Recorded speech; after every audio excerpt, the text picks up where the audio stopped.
All right, we're going. David, thank you for joining me, man. Yeah, it's glad to be here. So you run an MSP.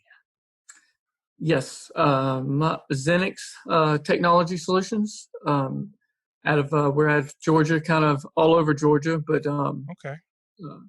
It originally started as I was a MSP consultant and security consultant for a couple of years, and I guess I made the transition to the traditional MSP services last December or the end of November. Okay. So, And you said your company name is Xenix? Zennux Technology. So what does that mean? So, you know what? It was a play on one. The domain was available, and it was a play on Linux. That was my background. I was a Linux administrator or BSD administrator a long time ago, and then I do when I'm not doing IT work, I just do mindful meditation type seminars. So it's the Zen and the Linux. So I like it. yeah, It's a little. You got a little portmanteau going on. that's right. That's right. That's right. Well, very cool. So before we started, you and I were talking about how you've been watching my videos for ages, and you said, well, what's the last one you did? And I told you the last one I recorded, which isn't actually the last one I recorded. It's the last one I got up online, is George Bardisi. I basically kind of started over, if you will. All the old videos are still up, but I'm kind of, I turned into the butterfly, I went in my cocoon for 8 months and I'm starting over. So I literally, they're called like number 1, Jeff Ferris from Cloud Radio, number 2, 3. So George is number 4. So I'm numbering all of these episodes that I record with people. And George, I learn something new every time I talk to that guy, man. He's a really down to earth guy. He's really smart, and his product is just really cool.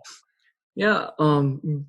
I would say 3 weeks ago, or 4 weeks, about 3 weeks ago, I had talked to, I can't remember his name, but we went over the product a little bit, and I was very impressed with it, especially from the MSP perspective, the solution. So that's something hopefully pick up today. I have a phone call, and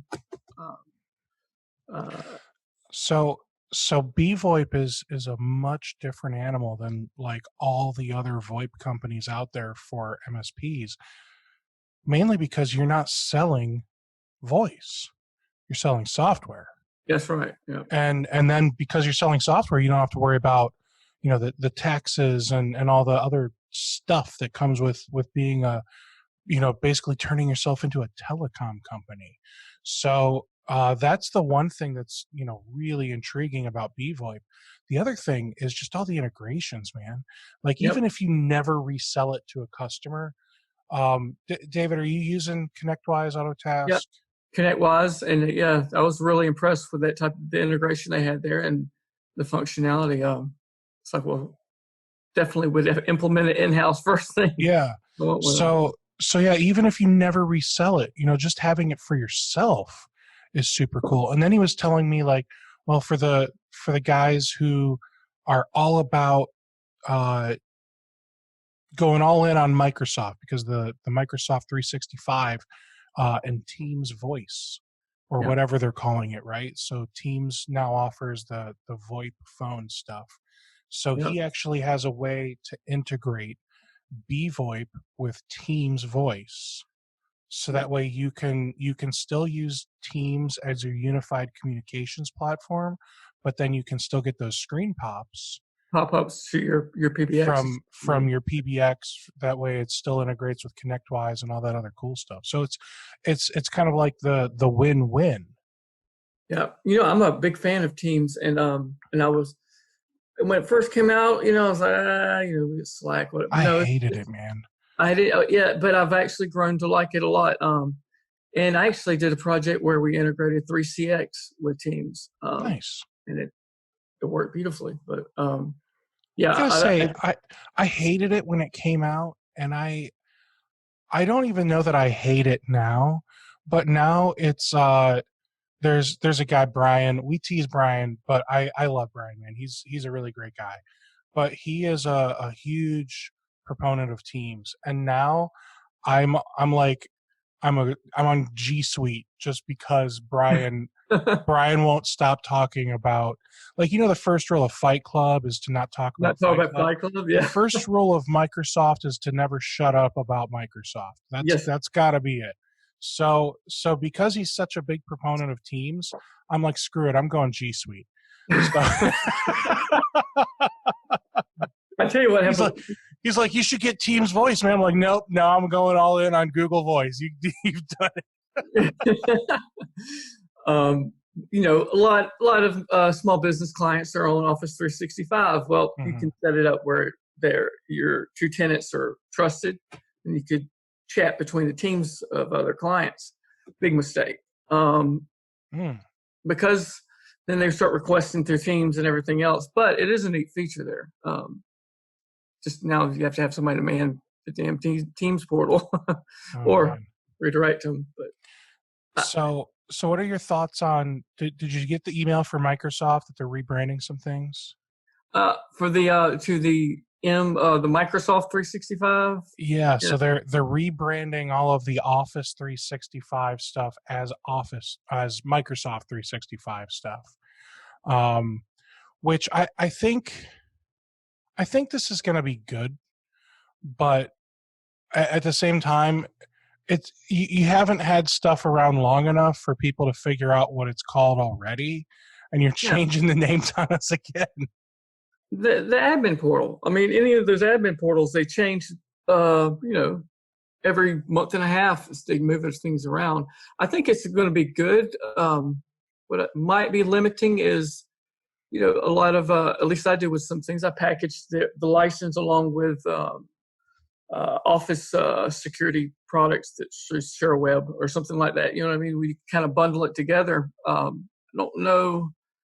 I have to do the numbers and see if it's even, you don't want to charge them $70 a mailbox when it's all said and done, but see how it's going to work out. But yeah, well, the cool thing is, I think with like Office 365 Business Essentials, that is a mouthful. So Microsoft 365 Business Basic, that's easier. That's easier to understand. So the fact that now so they got basic, standard, premium, and premium is the Microsoft 365 Business. So they did make it a little easier by combining them, but you're right. Like even the admin portals, and they have so many different portals. They've got the admin portal, the partner, and then we won't even go to the partner portal, and then we'll come back to the partner portal. But here, I'm going to fix my headspace so that way it's kind of the same height as you. That way, because I'm weird. All right, so there's the compliance portal. Like there's all these other portals that people like forget because some people just aren't doing it right. Let's be honest. Some people just aren't doing it right. So and then there's all the admin portals for the individual things, because they still have to have the Exchange admin portal because you can't admin all the things from the Office 365 admin portal. Or 2 to 3 hours for it to kick in once you make the change to the admin. Oh, that's so frustrating. Kills me with so that. Frustrating. So that's why I really enjoy, and I don't even know if it's around anymore. It's this Windows app I bought. It was like some Office 365 admin app that I purchased. Was it where you can do it was almost like a desktop app where you can do basic admin features that were in for Office 365? Oh, it was way more than basic, man. So you would sign in as your partner, as yourself. Uh-huh. And then what you would do is you would have to make sure that all of your clients had given your partner delegated access. Yeah. And then because of that, now you just log in as one user and you can admin all of your clients. So you could select XYZ company and you can say, all right, I'm going to add 6 users, remove 3, add some more licensing. I'm going to change the password expiration period. I'm going to convert a couple mailboxes to shared Perfect. Yeah. mailboxes. Like, it was so cool, man. And I don't even know. I think for some reason I feel like they stopped developing it.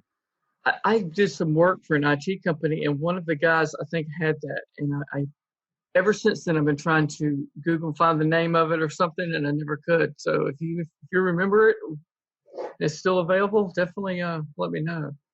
I'm gonna Google it while we sit here and talk. I am determined. I And started a PowerShell thing, but then I got about halfway through and lost interest. So.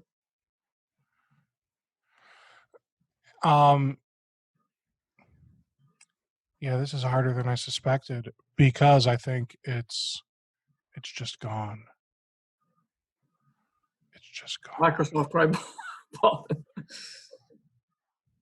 Yeah, I don't know. So if I was as big as Joe Rogan, I'd have a Jamie. I'd have my very own Jamie, and I'd have that guy doing all this Google searching That's for right. me. But I'm not, so I can't. I tell you what, you'll get there, man. You'll get there. I have faith. I think it'll be hard to get there because I'm trying to make this for IT guys. He's for everyone. Like we like watching him. Gym people like watching him. Finance guys like watching him because he appeals to everyone. And I mean, I'd like to. I think I'm an appealing person. Darn it, but I'm not. That's not what I'm here for. I'm here to actually talk tech and business with IT people. Yeah. So I've thought it was this. It's been great. I think what's the only other one I've really, what's the guy from Lawrence? Tom Lawrence. Yeah, he's a great guy, man. Yeah, I love his stuff too. So, but I think it's you do a good job of what you're doing. The thing that I wish I could do as well as Tom Lawrence is he just has some really fantastic equipment. Yeah. He's got a room designed for this. I'm in kind of a public space, so to speak, in my house. So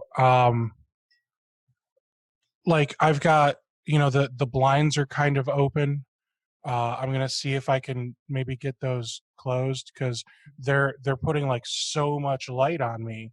Yeah. And I forget to do some of these things because it's a public room and it needs to be enjoyable for the rest of my family too.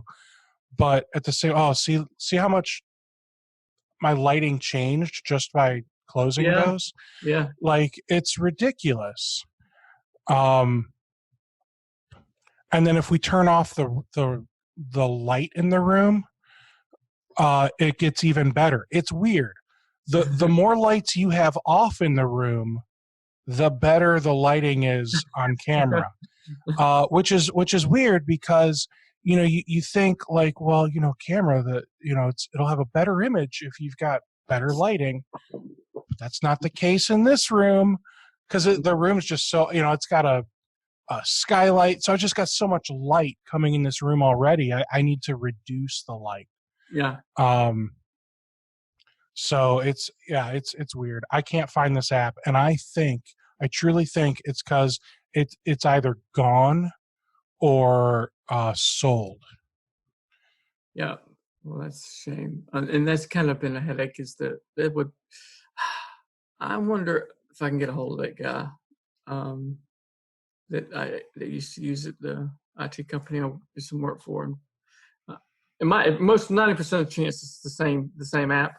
But See, there we go. The light turned off for the room, And I and see now it's I've got them like, now I've got like dynamic shadows going on, and it's just a much better look. It's so weird how this stuff works, man. It's so weird.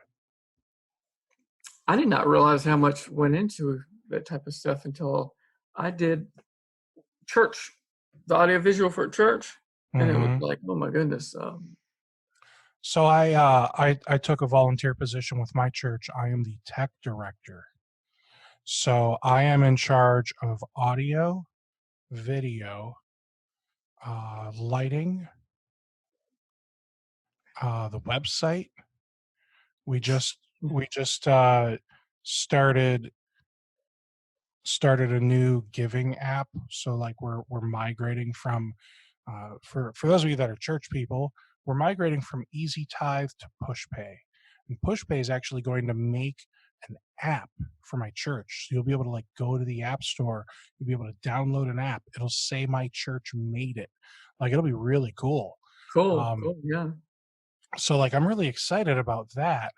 And then It's hard work, but it is, man. I probably do 25 hours a week yeah, for the church, and that's a volunteer position. And then I've got Rocket MSP, so that has like 3 levels, so to speak. So I started these videos back up. So here's, I'll call it the free tier, right? So I've yeah, got these videos that I'm doing, and like yesterday I recorded 2. So like I'm all in, guys. Um, Today I'm recording just this one. Next week, the only day I don't have one is Good Friday. Um, so I've got these, and then I've got like a membership for Rocket MSP, which I think at one time you were a member, Dave. yep. Is it? Do you prefer Dave, David? Go by David. David. Okay. So at one point you were a member, David, um and then so that there's like the basic, and that has like a membership. There's like a community. So I've got like an online forum. I upload new documents every month. And then we have like a monthly get together where we just get together and talk about something to better your business. Last month we actually, I showed everyone, here's all the things you need to be doing to fix the SEO on your website.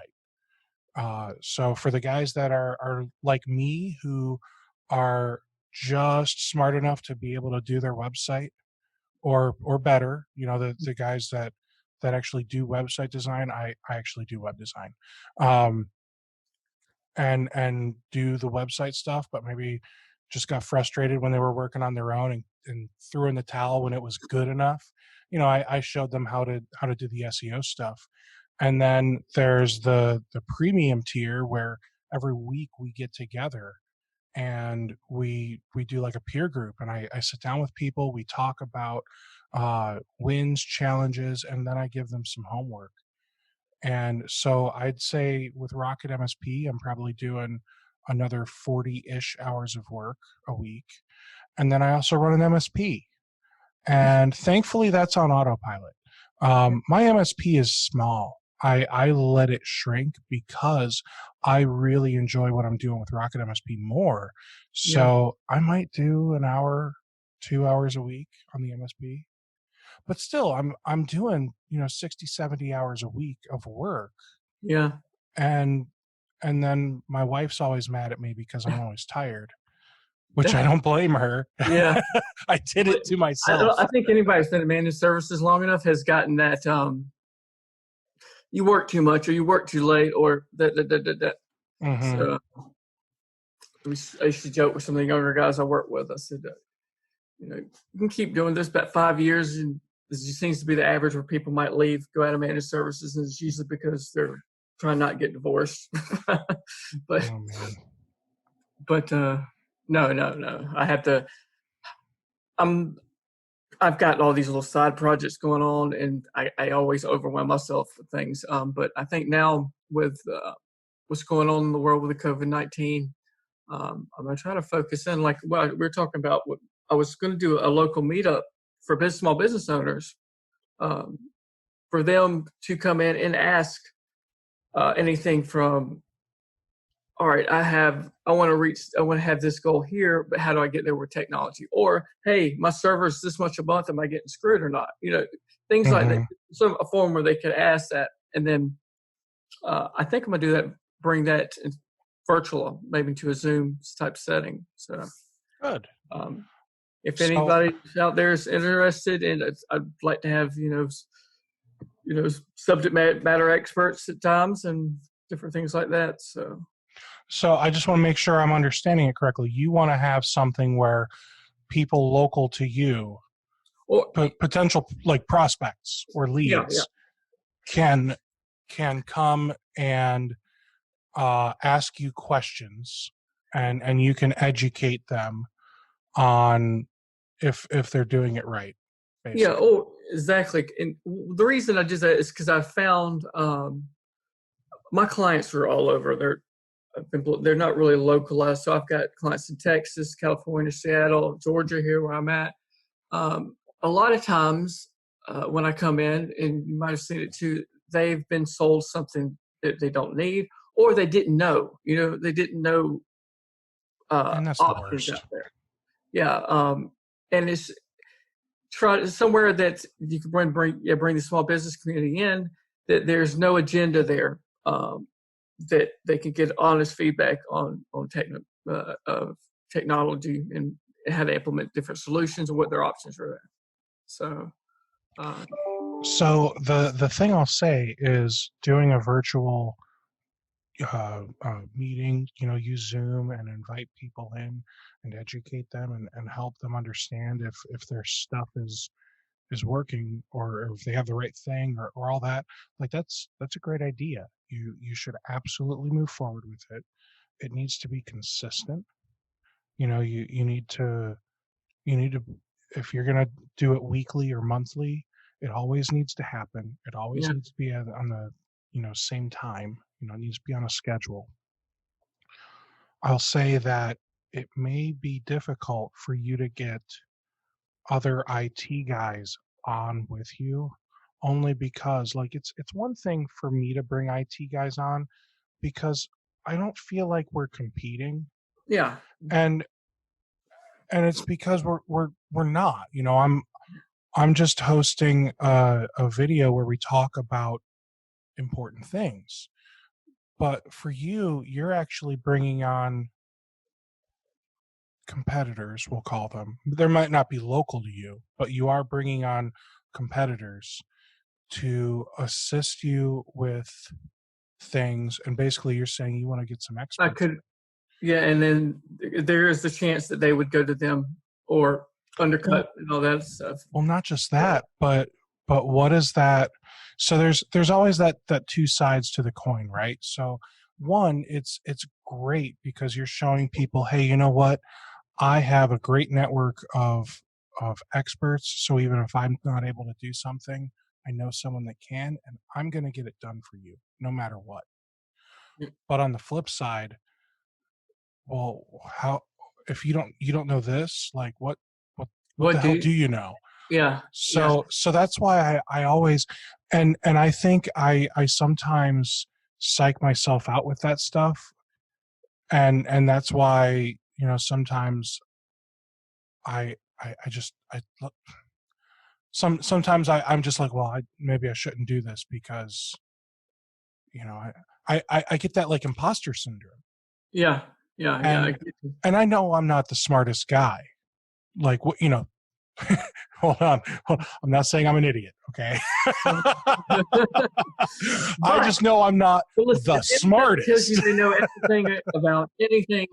If I know it all about anything, and one, I'm pushed off because you're not going to learn from anybody that says that they stop learning then. But also they're full of shit.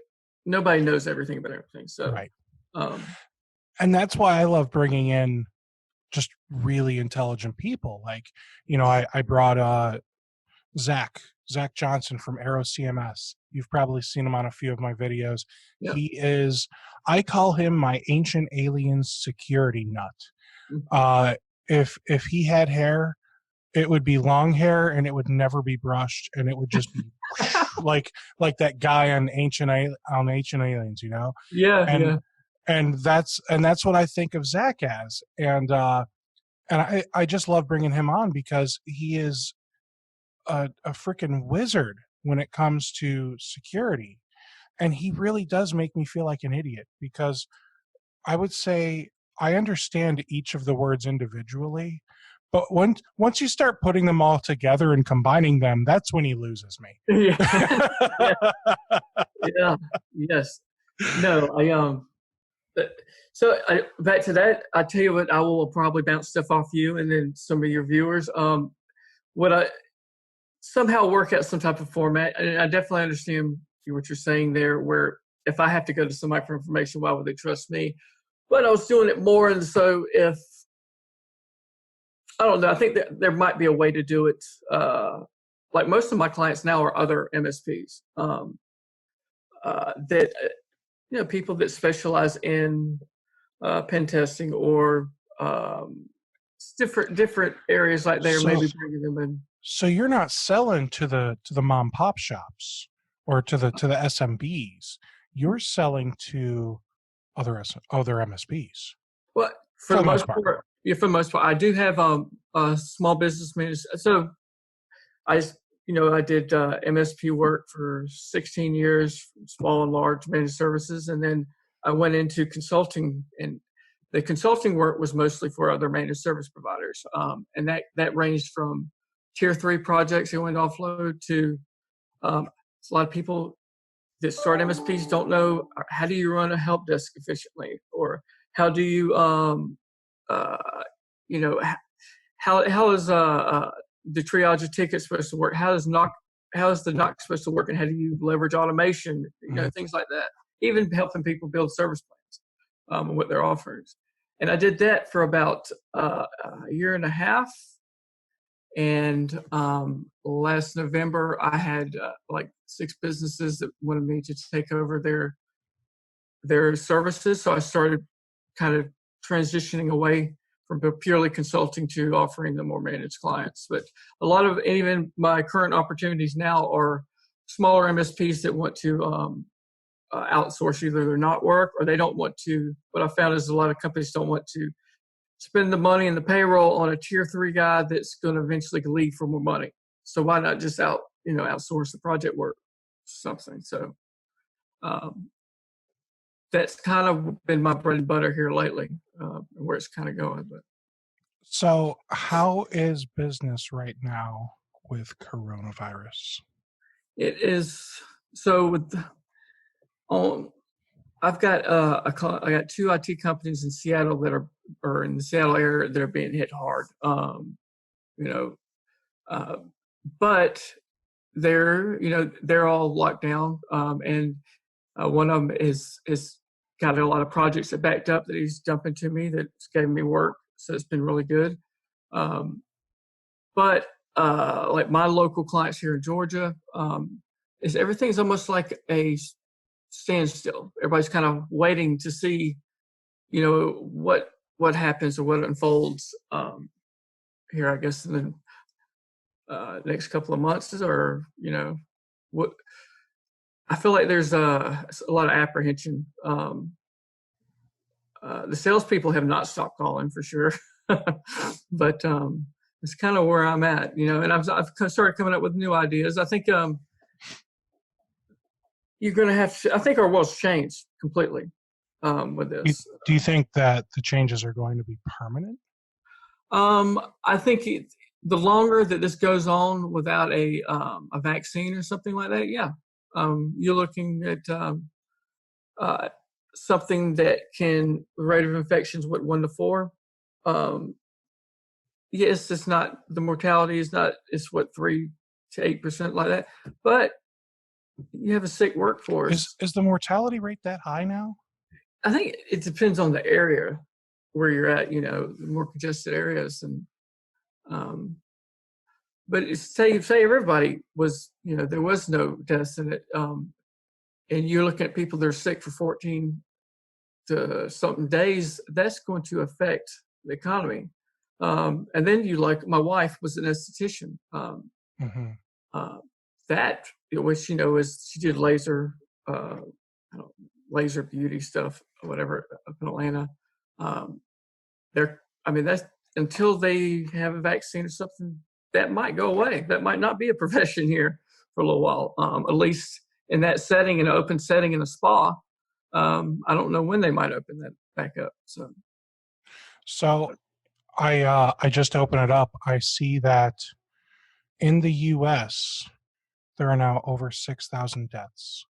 There are over 245,000 confirmed cases. That's a lot.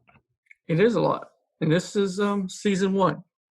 So This is one of those shows that I want to get canceled after season one. that's right. It's almost like I keep waking up. It's so eerie, like it's a movie. It's just kind of waiting. And here in Georgia, we're just now is starting to pick up, and the governor just shut it down. I think today, as far as the state. But as I talk to people in Texas and California and all that, it's yeah, IT, we can work remotely and everything like that, but we support small businesses. Well, if small businesses are not opening and spending money, that it will affect us. So I'm like everybody else that kind of look at other options to make money or at least keep them open to see how things go. So, by any means, I will never stop IT work. Just I'll kind of see where the work goes or what people are needing and adapt to that. So I remember maybe 2-3 weeks ago, I saw something online and I do not believe it. Okay. I just thought it was really interesting that people are this crazy that Yeah. that I saw someone say coronavirus isn't real. It was all made up. And what you're going to see is it's all connected to like Epstein and Weinstein. Okay. And like all those CEOs that stepped down from their companies, like I think Bill Gates just stepped down finally. They all they put this in play because they had the vaccine that was paid for. And no, even worse. It's saying that Weinstein he got a deal and he implicated them all in this huge ring of debauchery and it's just it sounds batshit crazy, David. Yeah. It does. And like you see, like more and more people are getting infected with this. Now I'm starting to know people that know people. Yeah. Have gotten tested positive. I don't know anyone yet. Let me double check with my wife. Do I know anyone yet? I don't know anyone yet that has tested positive for coronavirus. I do have a buddy who thinks he had it. Mm-hmm. And here's why. He went on a cruise. He went on a cruise with his family, and when he got back from his cruise, like he was in the airport and he was just miserable. Yeah. Like absolutely miserable. He said he wanted to die miserable. And so he ended up having to spend like $150 to go get a hotel because they had like an 18-hour layover or something like that, or maybe not that long, but it was like they had to disembark from the ship at like by 9 a.m, and then their flight wasn't until like 11 at night because it was a red eye. So it was a long time. So I was wrong when I said 18, but it was a long time, So it was an all day kind of thing. The time that you're supposed to be awake, he did not want to be awake. Yeah. And he said if we would have stayed in the airport, they probably would not have like let me fly. Yeah. So he's like, I got to get out of here. So they went. He said it was the most expensive nap he's ever taken. And then you think about, there's like places in California and New York, don't they have those weird like oxygen pods for people to take naps in? Oh yeah. They got So the. so I bet that is not the most expensive nap available, but that's his most expensive nap he's taken. You bring up a good Um, point though about the people. I think if anything, what probably scares me is that say you lock people down 4 weeks, 5 weeks, and then mhm. they come out and they've lost everything they've worked for their whole life. People have a tendency to get a little crazy and a little Yeah. tribal and a little stressed out. And I hope it doesn't. I'm wrong, but that to me could be one of the scarier things is that you see people getting desperate. Maybe that's a doomsday scenario, but I don't know. You know, I think this as long as this keeps going on, hopefully we get some type of. I think one thing will happen is as this goes on, that doctors will develop a better a protocol to treating any type of condition. So I don't know. I think it's here to stay for a while, and we just have to adapt around it. So I have a buddy who is a financial advisor. His name's Justin. If anyone wants a financial advisor, I don't know what states he operates in other than Ohio, but he's a great guy. Um, he he also has another business. It's dead. Like that business, he he still has the business and he'll probably start it up again, but like there's no work going on with it, understandably. Yeah, It's a tree business. Like they go out and tear down trees, So he basically has nothing going on there, but financial, he said he's keeping pretty busy with that. Um, there's a lot of people freaking out, but he's like, man, this is amazing. He's like, he and his wife, they're buying up stock as everything drops lower and lower. He's like, man, everything's at such a discount. This is great. We've been buying Microsoft, Amazon, companies that 2 months ago were off the radar because of how yeah. expensive they were. Now I just keep buying more. And so I mean that's great that he is smart enough to be doing this, because he is trying to have the forethought, Yeah, um, but then there's also the fear that what if some of these companies don't make it, yeah. like Microsoft and Amazon are probably safe. Apple is definitely safe with all the reserve cash they have. Yep. They Apple may never open the stores up again. You know what I mean? Like there are things that are going to change. um, Waffle House has closed. What 1,500 Waffle House or something, some crazy yeah. amount. Just like this hadn't been, this is what a month and a half. Hmm. It doesn't take for economic stuff. It doesn't take long for to start really affecting things. So Well, if you think, most small business owners kind of still live paycheck to paycheck. yeah, absolutely. They don't have savings, and you know, if this goes on too long to where they don't have customers or revenue, they're going to have to go find jobs. Mm. And some of them have expenses still. Like, it's one thing to work out of your home, and maybe the only expenses you have are like your PSA RMM type stuff.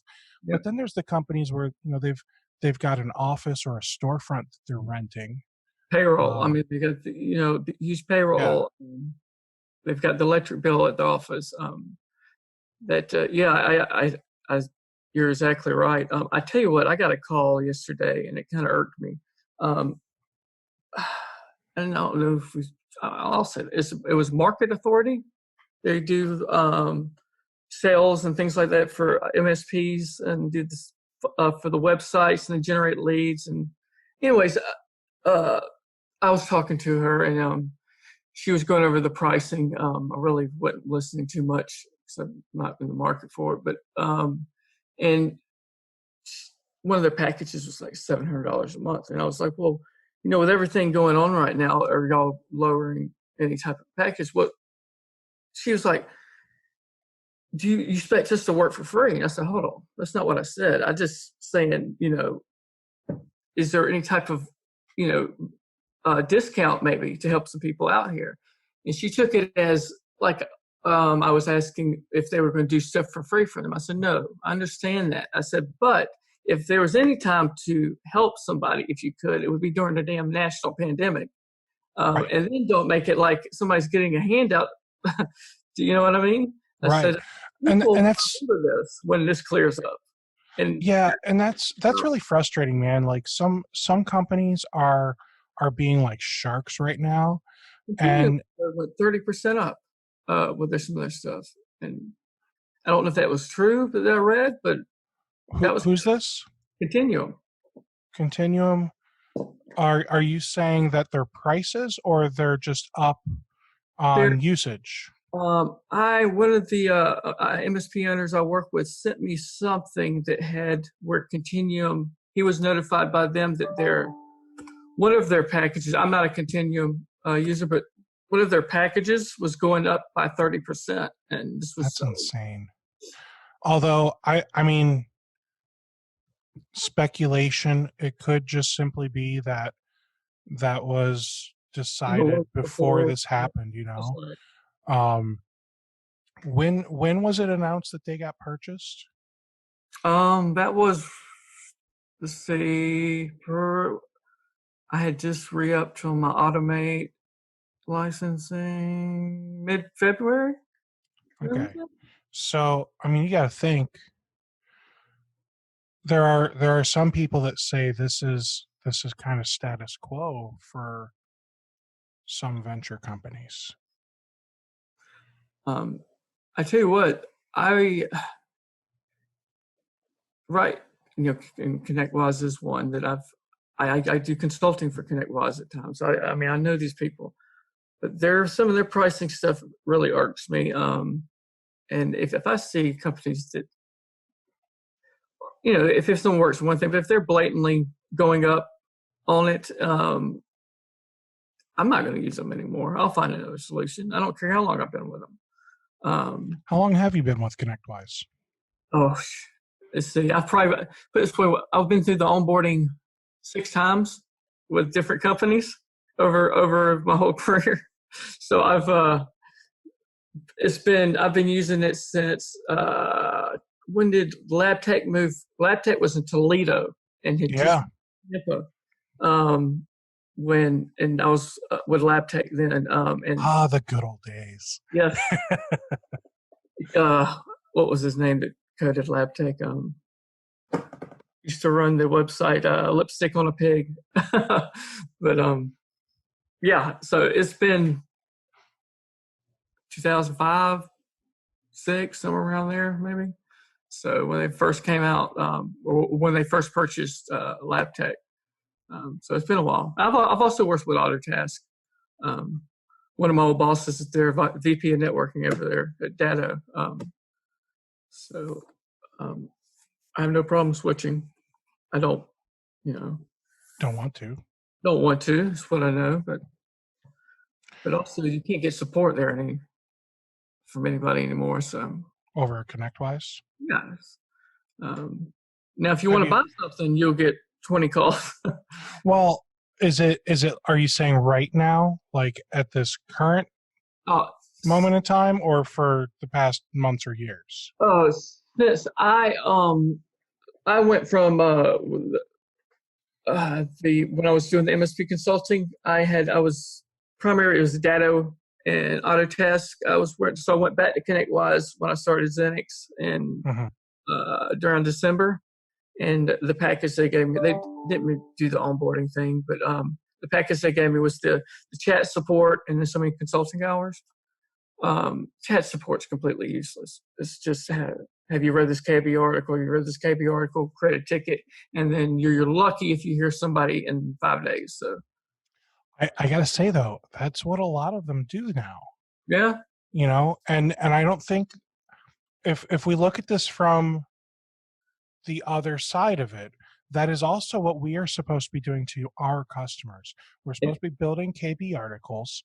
that every time we solve a new problem, we build a KB article that way we have the ability to send that to a client and say, check this out. No, that is right. I think where my frustration is that all my issues are still from onboarding.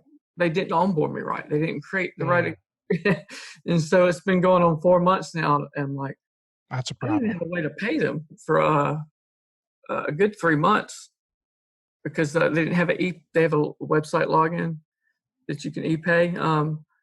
That never worked, and I couldn't get anybody to just wow, that's a problem when you can't get a company to let you pay them. Yeah. And, they're like, it's merger acquisitions. And I was like, I get it. But also I have a business to run. And I'm spending a lot of money here. I like to get this fixed so I can use the product properly. So, well, I gotta say that's really unfortunate, David. But I just wish I could fix it for people, like it just. I will say it is for the most part ironed out. Well, that's good.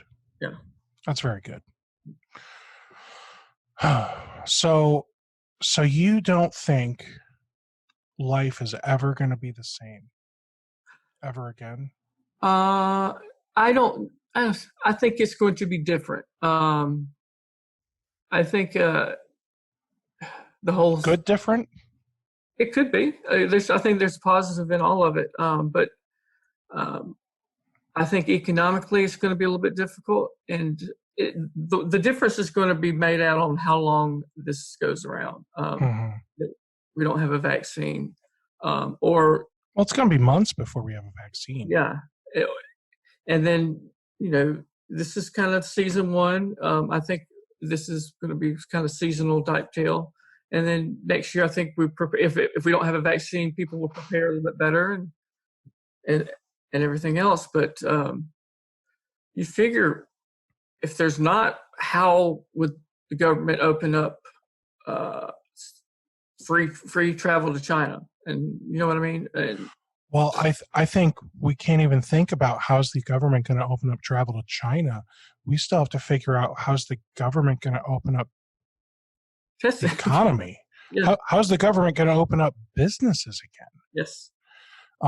My state Governor DeWine has been fantastic, and no matter what side of the aisle you stand or sit on, DeWine, I think, has handled this incredibly well.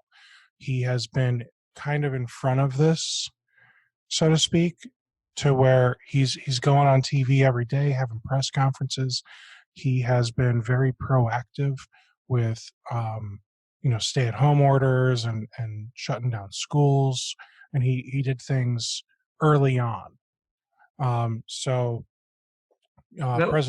President Trump came on last week, and I know he really wanted to have things opened up by Easter, and I think he was just trying to fool himself into thinking everything could be okay. And unfortunately, he learned that it's not going to be okay. And he had advisors telling him that from day one. It is not going to be a cakewalk. Yeah. And I think he knew it all along, but he just didn't want to believe it. He wanted to have that hope that it wouldn't. Yeah. It'll fan out. It wouldn't spread. Yeah, I agree. I agree too. Yeah. So yeah, he did that, and he finally came out last week and said, you know what, I'm going to say we need to keep social distancing going through April. And then a couple days later, DeWine comes out and says we're doing stay-at-home order through April. And I believe that he only extended the schools being closed through April. However, our schools are going to do like the Google Classroom thing. Yeah. I think a lot of the schools in Northeast Ohio are on Google and Chromebooks and all that. I think that's probably common with a lot of schools. Yeah. Just because Chromebooks are way cheaper than iPads. Yeah, I had 2 private schools that I was did work for, and they were all Chromebooks, Chromepads. Did you say Google Chrome pads? the Chromebooks and the what are the meeting box, the Google Hangout boxes that See, I'm not an Android guy. I'm not a Google guy. So not, you said Chrome pad, and my mind literally just exploded. let's see, Chrome. I'm now Googling Chrome pad. There are Chromebook tablets. Yeah, they had those, but they used to have these. They were media conferencing little pucks. Hell, they had i7 processors in them. They were nothing but a kiosk for Google Hangouts that you would put throughout school. Huh. Well, so here's Google's Chromebook site. Yeah. And I mean, I knew they had the laptops, and I knew that they had the more expensive, I'll call them the 2-in-1s. You know, I didn't realize they had the OS when it came out. But I've kind of, for internet surfing and some basic stuff, it's in the price. Nothing wrong with it. It is a really great price, Yeah. And I didn't realize Samsung made a Galaxy Chromebook. I didn't either. Wow. And it's going to be sharp. Again, I'm an Apple guy, So I am too. People are like, my background, security and everything else, and I am a Linux guy. Yes, I am, but I love my Mac.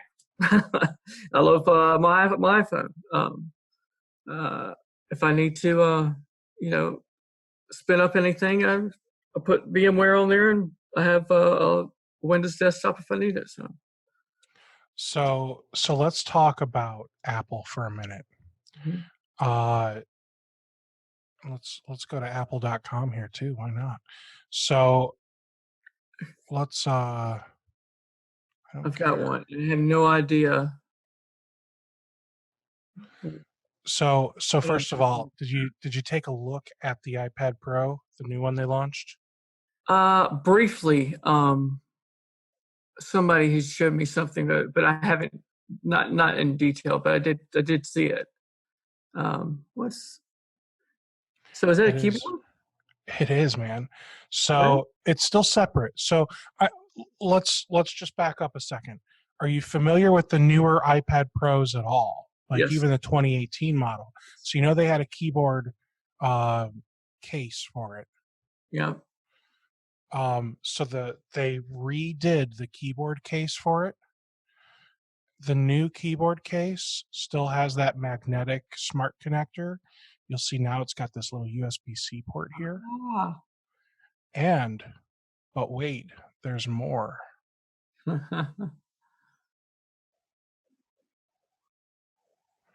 So they've got the 2-camera thing like the 11s, not the Pros. But then this here is, oh gosh, what did they call that thing? A LiDAR, I think they said it is. Yeah. So, I mean, I think I've only gotten pulled over thanks to LiDAR. Otherwise, I have no idea what it's capable of. But this is supposedly LiDAR is going to make everything super awesome.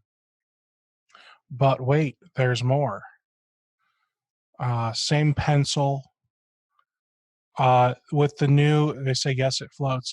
So with the new keyboard, it's now, I guess, like a hinge, whereas before it was like you've got 2 places.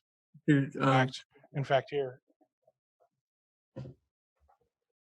on the keyboard here, there's these 2 notches, and these 2 notches are where the iPad rests. So you've got 2 viewing angles, and if one of them sucks, hopefully the other one doesn't, because those are your 2 options.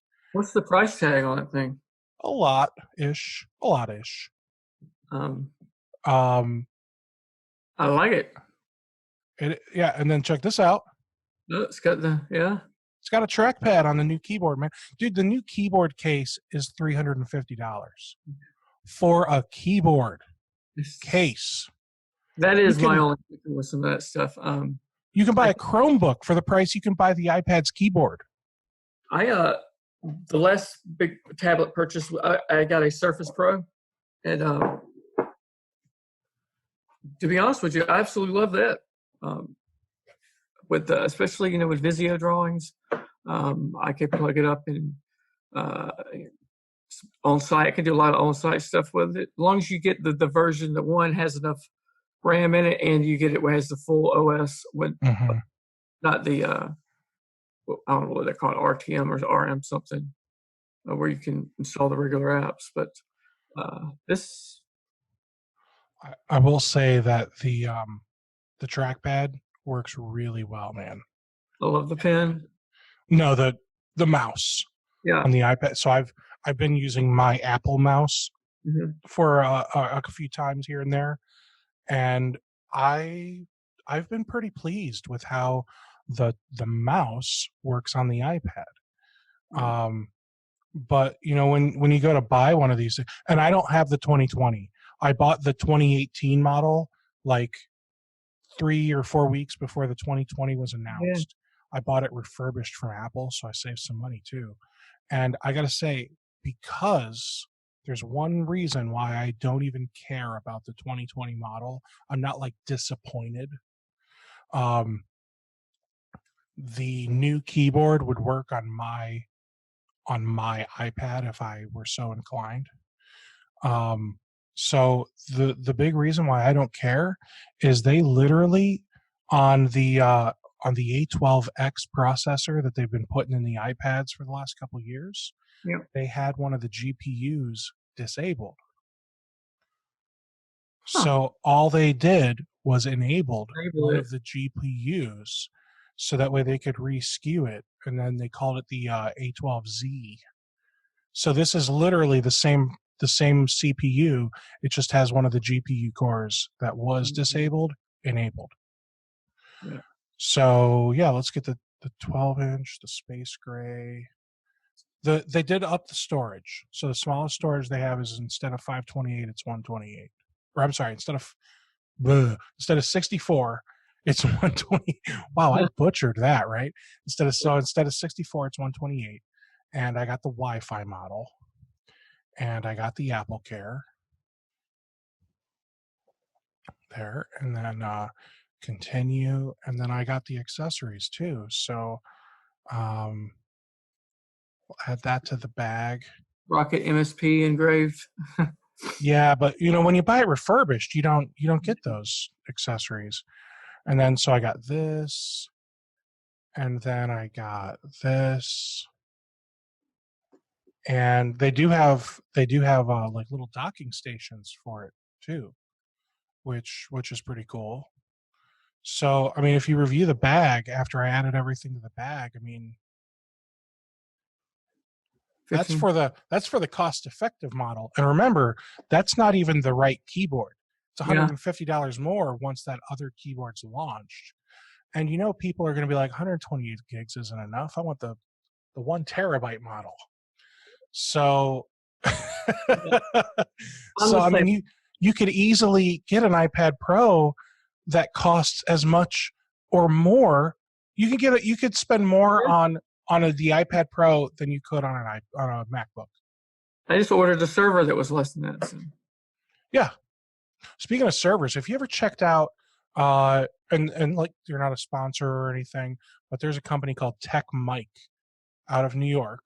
Let's see. Um, so these guys, if you ever wanted to start doing like hardware as a service, And that is on my plans here. so these guys, what they do is they sell like refurbished servers. And if you're offering it hardware as a service, who cares?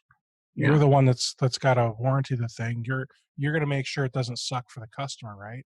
Yeah. So so check this out. You can get servers for like a few $100, man. So let's pick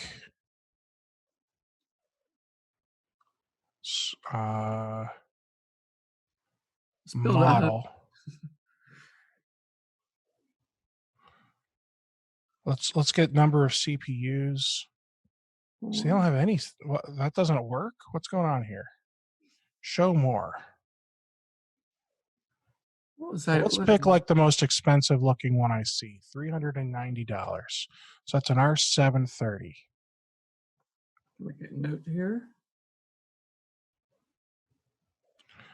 2 processors.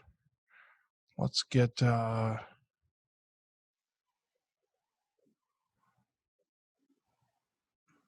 let's do 12.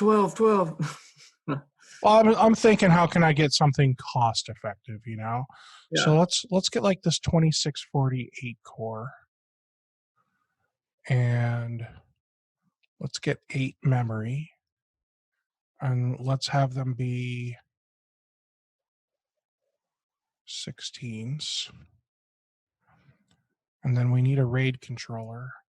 And I have not been keeping up on my RAID controllers to know which one I need. Let's assume I can get away with an H730 mini. And then we'll add some SSDs, I hope. That's not a bad price. No, it's not. I used was it ServerMonkey, or one of them, but they removed all the pricing off their websites. So SSD SAS, look at that, man. yeah. So let's just get this 800 gig new and sealed. I like new and sealed. Then I'll just replicate that on down, all 8 slots. I want my iDRAC. I want 4 gigabit Ethernets. I don't need a PCI Express NIC. I want 2 power supplies. I think I need the 1100. No. I want my bezel. I want my sliding rails.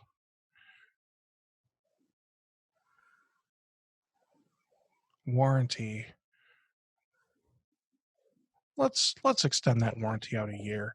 So for $3,700, I mean, this is a pretty awesome. I mean, it's got 800 gig SSDs in it. How much memory was in 8 16 gig chips. I think Ingram Micro was a R310 when I just priced, and it was about almost 2,000, 3,000. So, and you got to keep in mind, I mean, you can just have a 90-day warranty for free. Yep. And let's say maybe we don't want all these hard drives. No, yeah, this blows that one out, the Ingram one out the water, which with all the drives and everything else. So. All right, let's get rid of 4 drives, make it caddy only. So now I'm at 2,200. I mean, it really didn't help save me a whole lot of money getting rid of those drives. Have you? Are these guys pretty responsive? And I have been really impressed with what I've heard. They don't know how to spell below. We have to replicate the configuration across all drives bellow. But thankfully the servers don't bellow out, you know. And I mean, we can drop this. Let's make these 8 gigs instead. That'll help save some money. I think changing those from 16s to 8s saved me more money, almost as much money as getting rid of 4 drives. Yeah. So I could get rid of these drives, caddy only, boom, and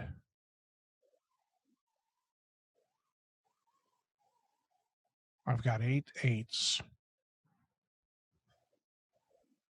Let's do 4 16s. I'm under 2,000 now. I'll take it. Yeah.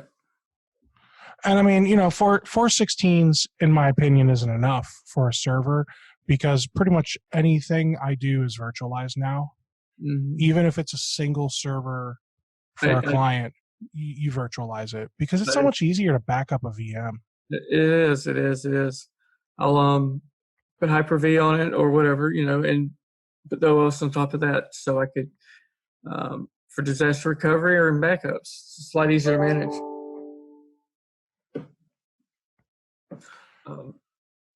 So what I'm sure I picked up on some of the episodes, but I just can't remember. What's your backup solution that you use for your clients? These days, I'm on SolarWinds Backup. I really like it. I've used it, and it was solid. It just worked, SolarWinds. Right now, I'm for your basic file type stuff, your Office 365 mailbox. I use the I'm with ShareWeb as my CSP. They have their Acronis Cloud, where you kind of just pay for the space and you can back up your phone or anything else with it. But Veeam, I use Veeam for the more business critical, and then for offsiting to a Green Cloud. But Veeam just works. So nice. So I've played with Veeam. I like oh man, now the name's gonna escape me. There's that other one that's like Veeam but a little more cost effective. Vimbo, what else there? Something like N. No, I feel like it starts with an A. Let's see.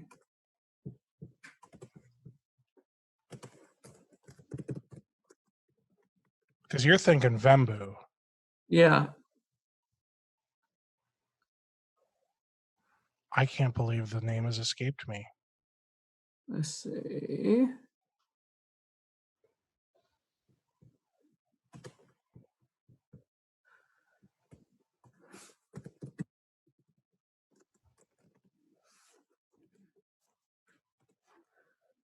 Altaro. Oh yeah. Altaro, yeah. I've been really impressed by them. Never got around to really playing with it. So it is. You were impressed with it? Very much, yeah. Very much. I pretty much do everything with SolarWinds though. Yeah.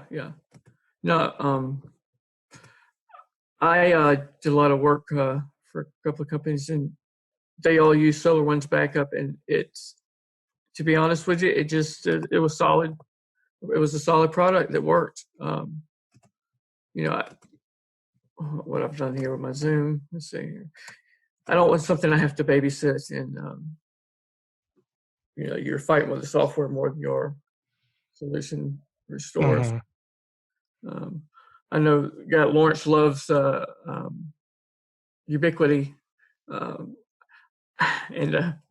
I install them and I like them, but they're not my favorite to deal with. Ubiquity is great if you understand it or have a great support system for it. So there's a Ubiquity user group on Facebook. Definitely join that if you're going to use Ubiquity products. I think where my headache came was with that first generation cloud key was complete garbage. And then when I moved it to HostFi, started managing it through HostFi.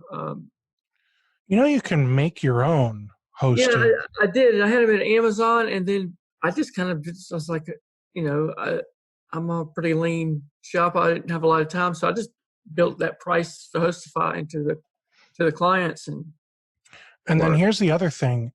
You can go to HostFi or one of those, cloud Ubiquity servers, I'm going to call it a master Ubiquity host, and you create all of your clients within there as different locations. Yeah. And then you put all the Ubiquity stuff for each client in your Ubiquity, in your cloud host, cloud server, whatever you call the thing anymore. But yeah, you put everything in there, and then you've just got one that you're paying for. You manage all your clients. I got that. I got one that I can flip through, and that cleared up a lot of the issues. I still have to, for whatever reason, reboot APs more than I like to, but um, um, a lot of the more headaches came when that first generation cloud key, which the new one I've heard is a lot better, but I've kind of I still sell them. I actually HP's new Aruba uh, instant on HPs. I was highly impressed with them. So For Wi-Fi these days, honestly, I would probably just use Datto APs unless somebody needs something with something a little more robust. Then I might look elsewhere. But I've really liked what Datto's been doing lately.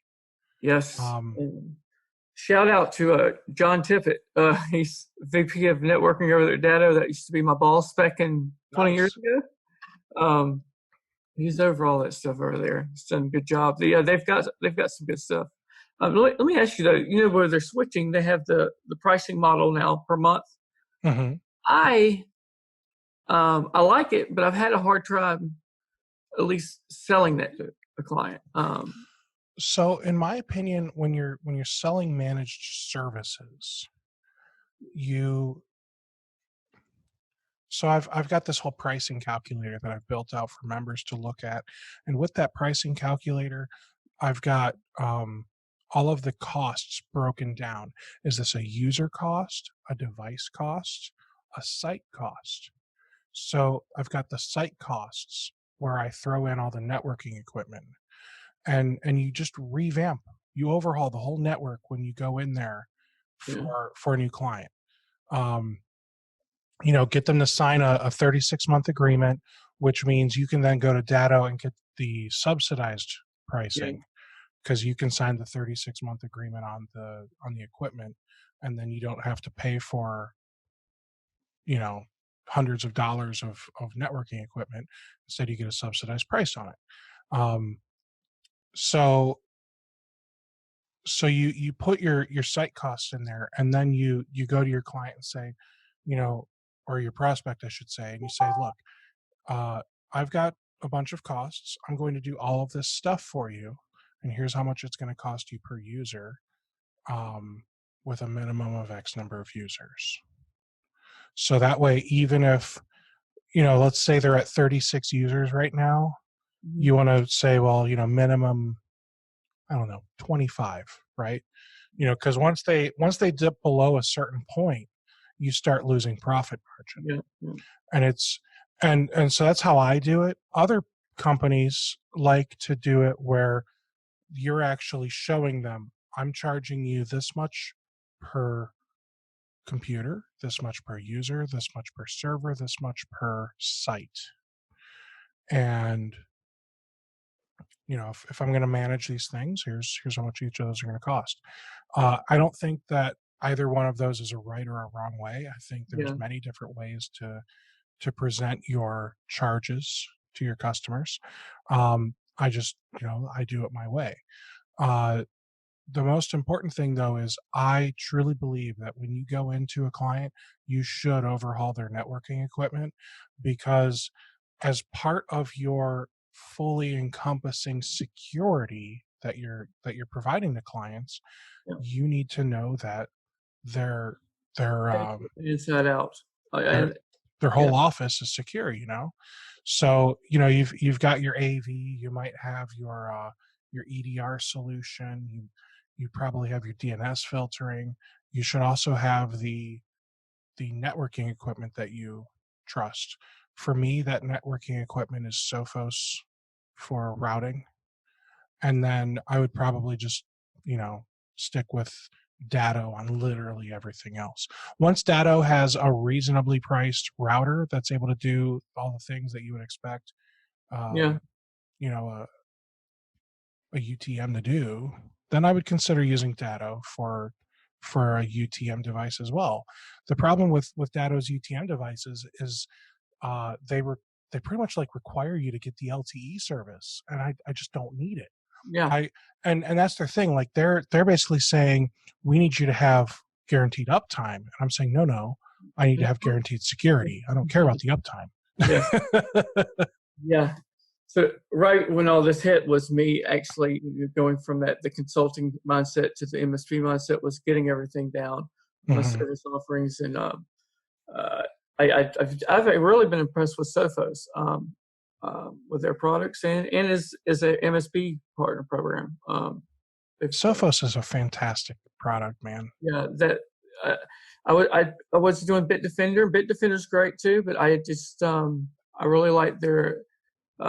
Especially if you do go out, you have I like the firewalls, are really nice. But before I was SonicWall, FortiGate, and then for your one computer type store that you don't want to spend any money, I used pfSense Netgate. I put out there. I think as long as you're maintaining it, there's nothing wrong with it. But you're right about as far as ripping out the equipment. A lot of people, I've seen clients get mad about that. It's like, but from my end, I have to know that inside out, to know the equipment to support it faster for you, know the equipment to secure it for you. I can't support every solution out there, and train guys to do it. They might be able to get by, but they're not going to know it, everything inside out. So, and that's why you need to. That's why you need to basically run the same thing everywhere. You need to have one solution stack. That's your stack. The guys that are like, well, I've got Sophos on these companies, but I'm using Bitdefender over here, and like that's where when you start to create these different silos, and then you're making it harder on yourself just because a company wants to save a few bucks. Yeah. So yeah, I don't believe in doing that kind of stuff. Neither. And then if you've ever been around any type of help desk, you get somebody in there green. They're already overwhelmed as it is, and then you show them 6 different solutions, and this other client has 6 different other solutions. Your support goes down. So I don't care the way you do it. So yeah, you need to have a very thorough security solution. Sell them Microsoft 365 E3, include that. So that way you can make sure all their computers are licensed properly for Windows 10, for Office. They've got their email. Like, just include that in the pricing. That's my motto. Yeah. So I tell you what, I'm definitely going to join back up on the RocketMSP. The peer group stuff is invaluable. I mean, it's just I did it briefly with another group and enjoyed it. Got a lot out of it. But Steve, I think I'm gonna definitely sign back up over there and check you guys out. Well, thank you. I look forward to having you back, man. And I do hope that your wife's able to get back to work this year. I don't even know what to tell you. Like, no, I'm like, I can't wait to go back to work, and I'm like, let's think about maybe something else. Where are you going to go to school? Yeah. Do you guys have kids? Yeah, I got a 3-year-old daughter that is my world. That's great, man. Everybody was like, girls, she's going to have you wrapped. I was like, no. Absolutely. That's what they're there for. Yeah, as soon as she was born, as soon as she cried, I've been wrapped ever since. So. Well, you know why they're so cute, right? What's that? When they're so tiny like that, they're so cute because their only job in life right now is to try and kill themselves. That's right. Like, if you think about it, like, that is their only job in life until they're about 5. That's all they do is try to kill themselves repeatedly. And they have to be so cute, otherwise you're gonna be like, well, natural selection, we'll make another, honey. That was not gonna get rich. We'll let them. That's horrible, but it's funny. Yeah. So yeah. I feel like now's a good time. Now that I've said don't let your kids murder themselves, I feel like now's a great time for us to kind of wrap this up. Yeah. Do you have anything else you want to throw out there to people, David? No, I love. I think the whole networking thing is huge, and everybody can learn from everybody. So feel free to hit me up for anything, and I like to help people if I can. The whole business consulting meetup thing. If anybody has any feedback, or would like to come up with something, feel free to contact me. So. Awesome. Thanks so much, man. Yeah. I'll see you around on the interwebs. That's right, my friend. We'll do this again. Awesome. Take care, everybody. You too, bud.